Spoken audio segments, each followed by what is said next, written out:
नमस्कार। आज हम पढ़ रहे हैं एवरेस्ट मेरी शिखर यात्रा। इस पाठ में एवरेस्ट शिखर पर पहुंचने का कीर्तिमान रचने वाली प्रथम भारतीय महिला बछेंद्री पाल ने अपनी एवरेस्ट यात्रा का रोमांचक वर्णन प्रस्तुत किया है। बछेंद्री का जन्म 24 मई 1954 को उत्तरांचल के चमोली जिले के बंपा गांव में हुआ था। ये बचपन से ही एवरेस्ट शिखर पर पहुंचने का सपना देखती थी और इन्हें यह सपना पूरा करने का अवसर अपनी पढ़ाई पूरी करते ही प्राप्त हो गया। इनका चयन एवरेस्ट अभियान दल के लिए हो जाता है। 7 मार्च 1984 को एवरेस्ट अभियान दल दिल्ली से काठमांडू के लिए रवाना होता है। एक अग्रिम अभियान दल पहले ही भेजा जा चुका था, जिसका कार्य मुख्य अभियान दल के लिए मार्ग को चिन्हित करना तथा मार्ग की बाधाओं का अवलोकन कर उन्हें दूर करने से संबंधित था। अपनी यात्रा के दौरान जब लेखिका नमचे बाजार पहुंचती है तो वहां से उन्हें एवरेस्ट शिखर पर एक बड़ा सा बर्फ का प्लूम दिखाई देता है, जो लहराती हुई ध्वजा जैसा प्रतीत हो रहा था। लेखिका को यह जानकारी मिलती है कि ऊपर की ओर जाने पर 150 किलोमीटर प्रति घंटे की रफ्तार की तेज हवाएं चलती हैं, जिसके कारण सूखी बर्फ इस प्रकार की आकृति धारण कर लेती है। यह आकृति कई बार 10 किलोमीटर तक लंबी हो जाती है। नेपालियों में एवरेस्ट के लिए प्रसिद्ध सागर माथा नाम भी लेखिका को यही पहली बार सुनने को मिलता है, जो उसे बहुत अच्छा लगता है। 26 मार्च को अभियान दल के सदस्य पेरिस पहुंचते हैं। यहाँ पर एक दुखद समाचार उन्हें सुनने को मिलता है।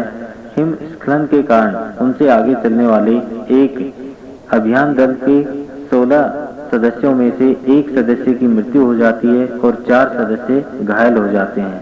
इस समाचार को सुनकर सभी के चेहरे पर अवसाद छा जाता है, जिसे देखकर अभियान दल के नेता कर्नल खुल्लर उन्हें ये बताते हैं कि एवरेस्ट एक जोखिम भरा अभियान है और इस अभियान के दौरान इस प्रकार की घटनाएं सामान्य रूप से होती रहती हैं, इसलिए इन घटनाओं को अधिक गंभीरता से नहीं लेना चाहिए। यहीं पर अग्रिम दल के उपनेता प्रेमचंद उन्हें आकर यह सूचना देते हैं कि 6000 मीटर की ऊंचाई पर कैंप 1 लगा दिया गया है, परंतु निरंतर हो रहे हिमपात के कारण मार्ग को चिन्हित करने का जो कार्य किया गया है वह विफल हो सकता है और ऐसे में पर्वतारोहियों को अपना मार्ग फिर से बनाना होगा। बेस कैंप पहुंचने से पहले अभियान दल के सदस्यों को एक और दुखद समाचार मिलता है। एक रसोई सहायक की मृत्यु प्रतिकूल जलवायु के कारण हो जाती है। इस प्रकार एक के बाद एक डरावनी सत्यों को सुनकर के लेखिका और उनके दल के सदस्यों के मन में भय उत्पन्न होता है। बेस कैंप से लेखिका ने पहली बार एवरेस्ट शिखर को इतने नजदीक से देखा। वह लाओत्से और नुत्से की ओर से उतर रही बर्फीली टेढ़ी मेढ़ी नदियों के बीच बर्फ से ढकी हुई उस ऊंची पर्वत चोटी को देखकर भौचक्की रह गई। बेस कैंप में ही अभियान दल के सदस्यों से मिलने के लिए तेंजिंग नोर्गे आते हैं।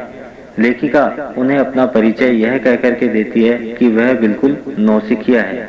तेंजिंग उसे बताते हैं कि एवरेस्ट उस व्यक्ति के लिए भी पहला ही अभियान दल होता है जो पहले कई बार जा चुका है और वह भी नौसिखिया होता है, क्योंकि हर बार नई चुनौतियों और बाधाओं का सामना करना पड़ता है और उन्हें पूरा विश्वास है कि लेखिका एक पक्की पहाड़ी लड़की है, इसलिए वह अपने पहले ही प्रयास में एवरेस्ट शिखर पर पहुंच जाएंगी।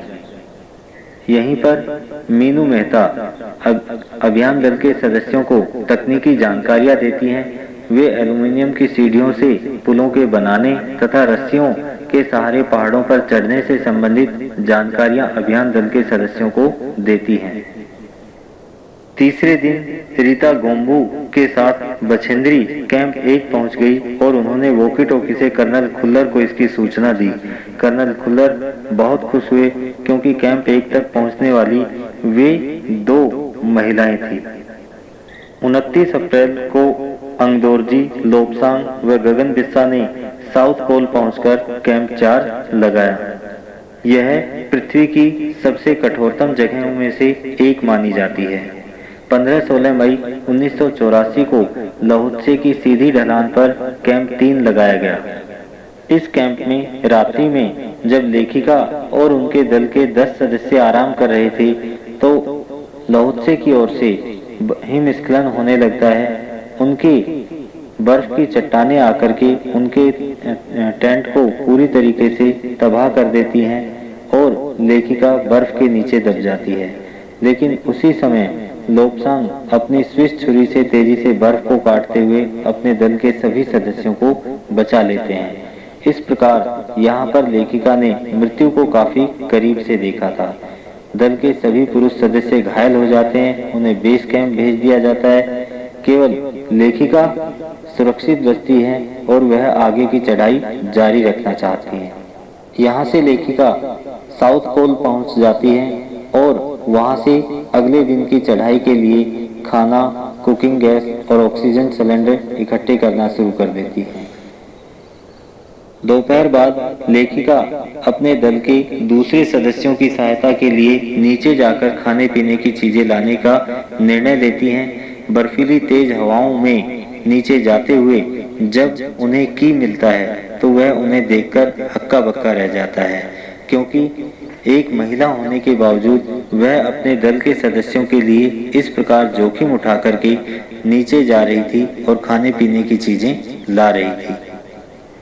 की के साथ लेखिका वापस साउथ पोल कैंप पहुंचती है और अगले दिन की चढ़ाई के बारे में सोचने लगती है। अगले दिन सुबह लगभग 5:30 बजे लेखिका व अंगदोर्जी आगे की चढ़ाई शुरू कर देते हैं। अंगदोर्जी बिना ऑक्सीजन के ही एवरेस्ट शिखर की चढ़ाई कर रहे थे। 2 घंटे से कम समय में वे लोग शीर्ष कैंप पहुंच गए। अंगदोर्जी यह देखकर काफी खुश होते हैं, क्योंकि उनसे पहले आने वाले सदस्यों को 4-4 घंटे तक का समय लग जाता था और वे लोग आधे ही समय में पहुंच गए थे। इसलिए अंगदोर्जी लेखिका की तारीफ करते हैं और कहते हैं कि वह काफी मजबूत इरादे रखती है। यहाँ लाहटू भी उन लोगों के पास आ पहुंचता है। यहाँ से वे तीनों शीर्ष की चढ़ाई शुरू कर देते हैं। अब चढ़ाई कठिन हो गई थी। सीधी ढलान पर कठोर बर्फ जमी हुई थी। दृश्यता शून्य के स्तर पर पहुंच गई थी तथा तेज हवाएं चल रही थी। 23 मई 1984 को दोपहर 1:07 पर लेखिका एवरेस्ट शिखर पर पहुंचने वाली पहली भारतीय महिला का मुकाम हासिल कर लेती है। लेखिका ये बताती है कि एवरेस्ट शिखर पर 2 लोगों के खड़े होने लायक जगह भी नहीं थी। पहले वहां बर्फ को काटकर थोड़ी सी जगह बनाई जाती है। इसके बाद लेखिका और अंगदोर्जी शिखर पर खड़े होते हैं। वहां लेखिका अपने साथ लाई दुर्गा चालीसा और दुर्गा के चित्र हनुमान चालीसा और दुर्गा माता के चित्र को एक लाल कपड़े में लपेटकर बर्फ में दबाती है और एक छोटी सी पूजा करती है। इसके बाद में वे लोग वहां पर भारत का ध्वज फहराते हैं।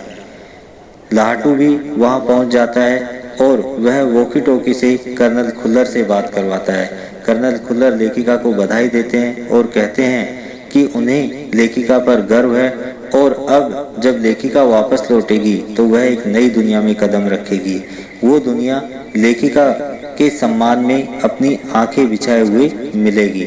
लेखिका पर उसके परिवार को और पूरे भारत को गर्व है। इस प्रकार लेखिका ने एवरेस्ट शिखर पर पहुंचने का कीर्तिमान स्थापित किया। धन्यवाद। नमस्कार, आज हम पढ़ रहे हैं एवरेस्ट मेरी शिखर यात्रा। इस पाठ में एवरेस्ट शिखर